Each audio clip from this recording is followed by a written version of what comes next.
Hey Ben, how are you? Just fine. Thanks for coming in today. Good. I'm glad to do it. Well, good. Well, we're here trying to find out more about the candidates that are running for school board. Right. Well, I'm excited to do this. There's a lot of us, so we need to kind of get everybody's personality across. So tell us a little bit about your history with Collierville. Well, I'm a 13-year resident in Collierville.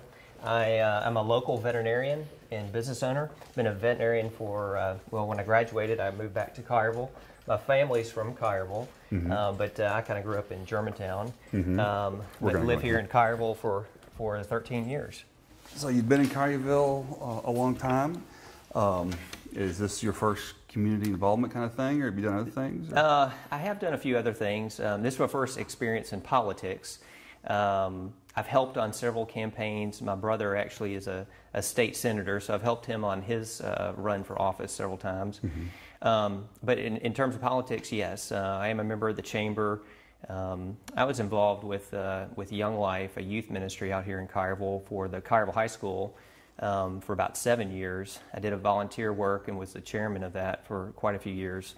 And I have a heart and a passion for kids, and I want to see these kids get a great education out here. So my kids, I've got 3 children, 11, 8, and 4, and the 2 oldest are at Bailey Station Elementary, and 5th grade and 3rd grade. And I've got a 4-year-old, so he'll be there soon enough. And so that's my main reason is that I really want to see these kids, my kids, and all the other kids in Collierville Public Schools get a great education. I love the town. The town of Collierville is just something unique out here, and we need to keep it that way and not let the hands of other cities or municipalities mess up our education system that we have. So have you been knocking on doors and doing stuff like that? I have. I've been campaigning pretty hard the last 2 months. It's been interesting to kind of get to know people and to hear hear what they're interested in. I think it's been an eye-opening kind of experience to get to meet people, all sorts. Some kids are, some kids in high school, some kids that they don't have kids in the schools, and some folks that are retired and still, a vast majority, 90% of them, as they voted back in August, want to see this school district happen. And I think it's great to see us unified like that. Well, what's the strangest thing someone said to you? That just seems well, strange? I've woken up several families before sleeping on a Saturday afternoon with creases in their face, and that was kind of interesting. I've caught people coming out of showers and they just still come to the door. It's kind of funny. There's some awkward moments sometimes, but it's been a lot of fun. Now, I did help. One of the biggest things I think I did, it was back in August, me and another gentleman here in Collierville formed the Citizens of Collierville group. That was a group that helped lead the YES campaign to get our school district. So back in August, there was a lot of YES signs around town, and that was a group that I helped lead. And we had a great turnout. 87% of folks said yes. There was over 12,000 voters, and so I was real proud to lead that campaign. And that kind of springboarded into the school board effort that I have here. I've met a number of the candidates, and I tell you, everybody's well qualified. Right. And it's hard for people to tell the difference between people. What would be, people? They're all leaders, and people lead in different ways. Right. Tell us a little bit about how you would lead, or what your style of leadership is. Well, I think a leader's got to listen to folks, listen to the public and kind of what they're wanting. But I do think you're going to have to step up and, like I did on the YES campaign, and somebody's got to kind of take charge. Our main role will be to hire a superintendent. And I think we're going to have to be, hire that right person for the job that really values a good education. So that's going to be a big thing. I think, another aspect of it is, humility. Any leader should practice humility, and as well, I think, again, we talked about the listening, but one of the other things is we're going to have to be as strong, and that's what I've been, is really one of the strongest citizens advocates for these schools, that I'm going to be a leading voice and advocate for this school no matter what. If no matter what the judge says. If he rules in our favor, that's going to be wonderful. If he doesn't, though, we're going to have to take it to the next step, and I'm willing to do that, whatever that might be, whether it's another lawsuit or an appeal. I'm willing to fight for the Collierville School District as long as it takes. So you've got some passion around making this happen. Absolutely, right. Absolutely. I came out to the first meeting in January when the TPC came to Collierville at Collierville Methodist, and I stood up in the meeting and said, thanks but no thanks. We don't need to go any. The transition, or the unified school district, does not need to cross our borders. It does not need to come into Collierville schools. We've got great schools, and we don't need them to mess up what we've got. We've got a great thing going. So again, I've been a leading advocate for it, and I want to keep it local, and I think we can. And again, I go back, the superintendent. I think we're going to have a challenge on our hand for the school buildings. I think that's going to be an issue that again we're going to have to try to negotiate with the unified board, and if it takes more than that, then so be it. When you decided to run for school board, and you told your wife or close friends, I mean, what did they say? Well, and what would they say motivates you? Right. Well, it took a little convincing of my wife. It was about the campaigning. She was, the next 2 or 3 months that she foresaw, rightly so, that was going to be pretty busy, and so, but she came around and she's excited for me.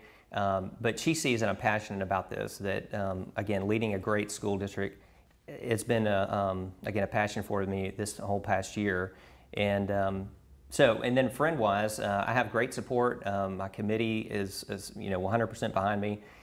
Everybody I talked to, even leading up to the yes vote back in August, they were encouraging me to run for school board, and I hadn't decided until middle of August. So, but yeah, I've been very supportive from spouse and family and friends. So, So starting up a school system's a pretty big deal.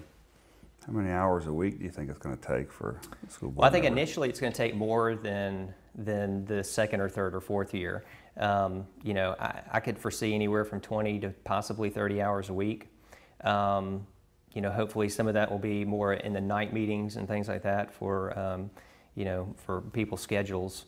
But it's going to take a lot of work, and again, but I'm willing to do it. I'm excited about doing it. Again, the education of our kids, me and my kids and the kids in Collierville schools, means too much to just let this go to anyone. And again, I feel like I am a strong advocate for it, and we'll fight to get good schools. So you've got some exposure to the school system the way it is now.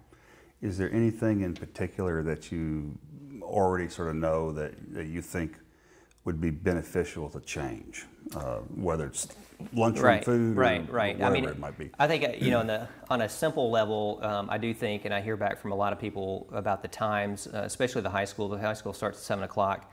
We live by the high school, so I see kids flying by our neighborhood at 6:45 racing to get to school. So I do think at times, hopefully we can change that with some busing route changes and working with the busing. Durham is the school bus system. So maybe we could shift that back a little bit later, even if it was 7:30 or 7:45. So that's one thing. But also, I do think, our average ACT score, we have great schools here in Collierville. Shelby County, I feel like, has given us a great system, but I do think we can improve upon it. I think we could maybe even add some, our ACT score, I was saying, is 24.1, which is wonderful, but it's not the highest in the state. The highest in the state's in Nashville. I think it's in Brentwood, which is a 25.2. So we have room to grow in terms of an ACT improvement. And also, I do think there's some additional. I think we can add some sort of technology, a little bit more technology to the classroom with online classes. It doesn't have to be that there has to be a teacher in every classroom setting. We could have some online courses that are being offered that might not be offered currently. So those are some things I do want to encourage or that's one of my things is academic performance, that we want to continue the road we're on and build upon that. So I think that's going to be important. And also the other thing would be even a performing arts type opportunity. Now, we've got a great arts program and things at the high school, but again, improving upon that will be an issue that I'd like to see happen. There's going to be a lot of times when the 5 school board members are going to need to work things out. They're going to have a difference of opinions, and they're going to need to come to a consensus or a vote. How do you deal with conflict, and what strength do you bring to the school board? You know, there's different strengths. Some people bring people together. Some people are visionary. Some people are real detail-oriented. Right. How would you describe yourself? I guess I'd say I'm fairly organized. I am fairly, I would say visionary would be definitely a key component of mine. Again, foreseeing what the next 3, 4, 5 years, you know, are going to look like. That's really what we're shooting for. You know, these first few years, again, we're going to have a good basis to start from. And the other great thing about my candidacy, I think, is I know all 14 of the people running. None of them are unfamiliar to me. So any of the ones really that get on board, majority of them, or vast majority of them, I know, and I know fairly well. So, and we have a good relationship, so I can get along with them. Again, I do think, you know, everybody is going to have to be, going to have to vote the way that they feel what's best for the kids. And that's the thing, I mean, at the end of the day, every decision needs to be made based on what's best for the kids and education, and their education. It doesn't need to be about, you know, bureaucracy or administrative. I mean, we do need to focus our dollars to the classroom and not in administrative cost. And I think we can all agree to do these things, and I think we'll be able to, to achieve these goals. It's a big decision hiring a school superintendent. And I'm assuming that there's going to end up being 3 or 4 of them that are all qualified, they all got some experience. Is there anything that would stand out for one of them that would be attractive to you, that you think is beneficial for the town? I mean, if you had to pick between 3 or 4 Right. qualified people. I think the way we have to view the CEO or the superintendent, I think, is is like a CEO, that we are the board of directors in a sense, and we're hiring a CEO. We're hiring a chief executive officer or a superintendent for the schools. They're going to be in charge of a $60 million budget, and they are going to be in charge of, you know, hundreds of faculty and staff and administration. So my opinion is, you know, we don't need to just hastily hire somebody. I do think we need to take our time. The kids' education depend on having a good superintendent. And go back to a CEO analogy, I think that you have to look at their track record, you know, where they come from. Have they improved the school district that they come from? Are they, again, how well do they get along with their support staff there at their school district that they're in currently? So again, I think a track record, just for anybody, is going to make a big difference to, you know, or is going to be a key component to look at for a superintendent. But I am in favor, you know, again, of not hastily hiring someone, because it's going to be such a big part. I mean, our one employee is a superintendent, so that one person we need to focus on and really, you know, making a fairly exhaustive effort to find a good one. Mm-hmm. Here's a situation. Tell me what you do in this situation. You're out in the town shopping or something like that, and a person comes up and just says, you know, little Johnny's really unhappy with his 6th grade teacher. I mean, she just doesn't appear like she's got her act together. And I voted for you, and now I want you to do something. Right. What do you do? Well, I'd say this, you know, and I get, as a veterinarian here in town, I see people and clients run into Kroger, and they'll ask me about their dog and what I can do.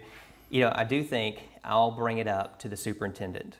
That is definitely one thing I would do. So I'd take the issue or the situation and teacher, and I bring it up with the superintendent. Now, past that, unfortunately, the school board only has one employee. Again, it's the superintendent.